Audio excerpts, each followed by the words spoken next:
usapang drone tayo mga chong. So meron mga typical na drone, ito yung mga remote controlled na drone katulad nitong DJI Mini 3 ko. Itong mga ganitong klase ng drone, katulad nga nasabi ko, remote controlled drone, kailangan niya ng remote na katulad nito. Pero hindi lahat sa atin meron time na matuto ng bago niyang hobby. Chong, meron mga drone na walang remote katulad nito. Ito yung DJI Neo.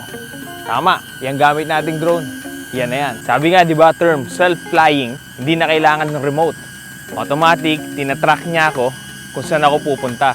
Meron to iba-ibang mode. Tulukoy ang gamit ko, ang ating favorite sa lahat, ito yung follow. Tingnan nyo susunod sa akin yan. Pwede mo rin iset yung distansya. Maganda ito gamitin pagka nagtatakbo ka o kaya nag-hiking ka. Pwede rin pag nagbibisikleta ka. So mabilis-bilis din yung drone na to, no? Isa din sa mga mode nito, mga pre, yung tinatawag nating circle. Ito yung magmimistulan tayong point ng pag-ikot ng ating drone. Ito mga pre, yan o. Tignan nyo, isa to sa mga favorite ko kasi ito, makikita mo yung surroundings mo, di ba? And masiset mo rin naman yung distansya nito.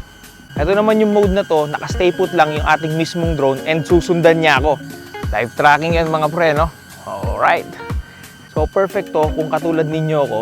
Wala naman ako ibang kasama na nagsushoot kundi ako lang mag-isa, di ba? So ilan lamang yan sa mga modes na gusto ko. Maliban dyan, pwede nyo rin kontrolin to ng manual. Either pwedeng cellphone or pwedeng by remote. Yan lang mga pre. Hanggang sa muli. Tara, follow!